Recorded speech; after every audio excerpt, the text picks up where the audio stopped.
வணக்கம். So conscious பேரண்டிங்கில் நம்ம இன்றைக்கி பார்க்க போகிற விஷயம் வந்து ரொம்ப முக்கியம். பொதுவாக நிறையா பேரண்ட்ஸ் நான் பார்த்த வரைக்கும் மீட் பண்ணும்போது ரொம்ப கவலைப்படுவாங்க. இப்படி இருக்காங்க, இப்படி பண்ணுறாங்க, இப்படி செய்கிறாங்க, இவங்க வாழ்க்கை என்ன ஆகுமோ அப்படின்னு எதுக்கு எடுத்தாலும் எந்நேரம் பார்த்தாலும் தன்னை பற்றி யோசிக்காமல், அதாவது தன்னுடைய உடம்போ இல்லை தன்னோட நலன் என்ன அப்படிங்கிறது ஒரு பேரண்ட், அது அம்மாவாக இருந்தாலும் அப்பாவாக இருந்தாலும் சரி, அவங்க அதை பற்றி கவலைப்படுற மாதிரி இல்லை. அவங்க பிள்ளைங்களை பற்றி நினைப்பாங்க. ஏன்னா அவங்க சந்தோஷமாக இருந்தால் நான் சந்தோஷமாக இருப்பேன் அப்படிங்கிறது மட்டும்தான் அவங்க உலகமாக இருக்கும். ஸோ இப்படி இருக்கிறதுனால அது ஏன் நல்லது இல்லை அப்படின்னா, நம்ம ஒவ்வொரு நிமிஷமும் நம்மளுடைய பிரெயினில் பார்த்திங்கன்னா நம்மளோட எண்ணங்கள் வந்து பதிவாயிட்டே தான் இருக்கும். ஸோ இன்னும் சொல்லப்போனால் நம்ம பதிவு பண்ணுறோமா இல்லை ஏற்கனவே பதிவாக இருக்கிற சில விஷயங்கள், அதாவது நம்ம ஆட்டோமேட்டிக்காக பார்த்திங்கன்னா கவலைப்படுறது பழக்கமாக இருக்கும் நமக்கு. ஆட்டோமேட்டிக்காக சின்ன வயசில் நம்ம வந்து குழந்தையா இருக்கும்போது கவலைப்படுறது தப்பு இல்லை. ஒரு பச்சை குழந்தையா இருக்காங்க, இல்லை ஒரு 3 வயசு 4-5 வயசு வரைக்கும் அவங்களே பார்த்துக்க முடியாது. அப்போ நம்ம வந்து ஓரளவுக்கு ஒரு அக்கறைங்கிற பேரில் கொஞ்சம் யோசிப்போம், ஏதாவது செய்வோம், நம்ம வேறு வழி இல்லை அது. ஆனால் once the child is grown, கொஞ்சம் பெருசானதுக்கப்புறம் ஒன்ஸ் வி ட்ரெயின் தெம், நம்ம அவங்களை ட்ரெயின் பண்ணியிருக்கணும். ஆக்சுவலாக பேரண்டிங்னாலே அதான் அர்த்தம், training the child to become independent. அதாவது அவங்கள சுயமாக அவங்கள பார்த்துக்கிற அளவுக்கு கொண்டு வரதான் நம்மளுடைய கடமை ஆக்சுவலாக.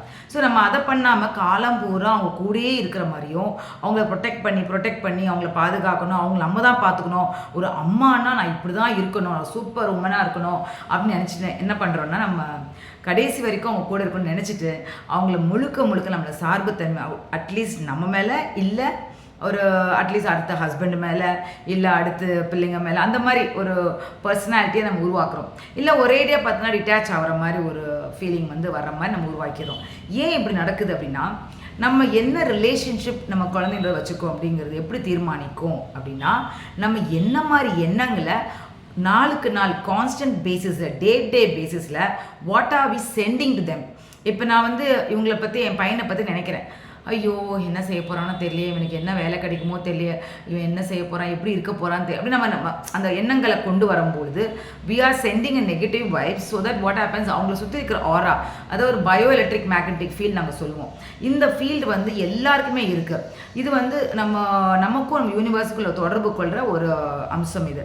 ஸோ இதை வச்சு தான் நம்மளுடைய ஆயுளாக இருக்கட்டும், இல்லை நம்மளுடைய எனர்ஜி லெவல், நம்மளுடைய எனர்ஜி சொல்லுவாங்க இல்லையா, ஃபீல்டு, அது வந்து தீர்மானிக்கும். ஸோ எவ்வளோக்கு எவ்வளோ ஆரா நல்லா எக்ஸ்பேண்ட் ஆகி பெருசாக இருக்கோ நம்ம பாதுகாப்பாக இருக்கலாம். நம்மளுடைய எண்ணங்களும் பாசிட்டிவாக இருக்கும், நம்ம ரொம்ப கான்ஃபிடண்ட்டாக இருப்போம், நம்ம இண்டிபெண்ட்டாக இருப்போம்.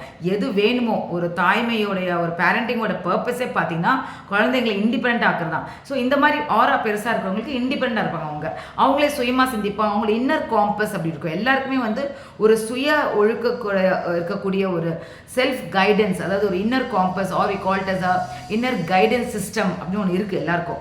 அதை வந்து அவங்க யூஸ் பண்ண ஆரம்பிப்பாங்க. நமக்கு அதானே வேணும் ஆக்சுவலாக. அப்போ நம்ம அதை வேலை செய்ய வைக்கணும். அந்த குழந்தைங்க சுயமாக சிந்திக்கணும், சுயமாக முடிவெடுக்கணும், சுயமாக தன்னம்பிக்கையாக இருக்கணும், பொறுப்பாக இருக்கணும் அப்படிங்கிற நமக்கு வேணும்னா இன்னைக்கிலேருந்து நீங்கள் கண்டிப்பாக கவலைப்படுறதை நிப்பாட்டி தான் ஆகணும். அதுக்கு பதிலாக நீங்கள் அக்கறை காமிக்கலாம், அதாவது ஒரு கன்சர்ன் இருக்கணும். இவங்க என்ன செய்ய போகிறா, எப்படி வேலை கிடைக்கும், சரி நம்ம யார்கிட்ட சொல்லி பார்ப்போம், அந்த மாதிரி ஒரு கன்சர்ன் இருக்கலாம்.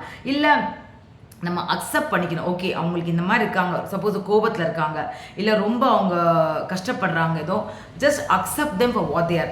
ஏன்னா அவங்க அந்த சோல், அதாவது அந்த பர்சன், உங்கள் குழந்தைய வந்து ஒரு பையனோ பொண்ணாக இருக்கட்டும், அவங்க வந்து அவங்க ஜேர்னியை வந்து அவங்க லிவ் பண்ணுறாங்க. தே ஹாவ் டு அண்டர்கோ அந்த மாதிரி ஒரு நெகட்டிவான சுச்சுவேஷன் அவங்க அண்டர்கோ பண்ணி தான் ஆகணும், வேறு வழி இல்லை. ஏன்னா அது அண்டர்கோ பண்ணால் தான் அவங்களுடைய வெசல், அதாவது அவங்களுடைய தன்மை, அவங்க பர்சனாலிட்டி வந்து எக்ஸ்பேண்ட் ஆகும். இன்னும் கொஞ்சம் அவங்க பெட்டர் பிளேஸ் போகிறதுக்கும், இன்னும் கொஞ்சம் அவங்களுடைய லெவல் ஆஃப் கான்ஷியஸ் அதிகமாகிறதுக்கும் வாய்ப்பாக இருக்கும் இது. அதனால் நீங்கள் அந்த இடத்துல பக்கத்தில் இருங்க. ஆனால் நீங்கள் அவங்கள பற்றி கவலைப்படுறதை நிப்பாட்டு அக்செப்ட் பண்ணிக்கோங்க. ஓகே அவங்களுக்கும் சில கஷ்டங்கள் வருது, அவங்க ஃபேஸ் பண்ணுறாங்க, பட் அந்த இடத்துல அவங்கள குத்தி காமிச்சியோ அவங்கள கரெக்ட் பண்ணணும் அப்படிலாம் அவசியமே கிடையாதுங்க. ட்ரஸ்ட் தெம், நம்புங்க. இதே மாதிரி ஒரு வாட்டி அவங்க வெளியே வந்திருக்காங்க, நல்லா இருக்காங்க, இனிமேல் நல்லா ஆயிடுவாங்க, நல்லா இருப்பாங்க அப்படின்னு நீங்கள் உங்களோட எண்ணங்களை அனுப்புங்க. ஸோ இது வந்து நம்மளுடைய அதாவது பொறுப்பு அப்படின்னு பார்த்தா, ஒரு மதராக இருக்கட்டும் இல்லை அப்பாவா என்ன பொறுப்புனா, நான் எப்படி ரெஸ்பாண்ட் பண்ணுறேன் என் குழந்தைங்கிட்ட, அதுதான் முக்கியம். So what is happening outside is not my control. So என்னால் முடிஞ்ச உதவி பண்ணலாம், அவங்க ரிசீவ் பண்ண ரெடியாக இல்லைன்னா நீங்கள் என்ன பண்ண முடியும், உங்களால் ஒன்றும் பண்ண முடியாது. ஸோ அந்த இடத்துல நீங்கள் கண்டிப்பாக மென்டலி அவங்கள பிளஸ் பண்ணுங்கள் டெய்லி, ப்ளஸ் அவங்கள நீங்கள் அக்செப்ட் பண்ணிட்டு அவங்களை நம்பிக்கை வைங்க. ஒரு நாள் நிச்சயமாக நல்லது நடக்கும் அப்படின்னு ஒரு அந்த எண்ணத்தை விதைங்க. அது என்றைக்குமே வீண் போகாதது. ஸோ இதை கண்டிப்பாக கடைப்பிடிப்பீங்கன்னு நினைக்கிறேன். உங்கள் கமெண்ட்ஸ் எனக்கு சொல்லுங்கள். எனக்கு அடுத்து என்ன அட்ரஸ் பண்ணுங்கிறது எனக்கு கண்டிப்பாக உங்கள் கமெண்ட்ஸில் எனக்கு கொடுங்க. எனக்கு I'll be waiting for it. Thank you so much.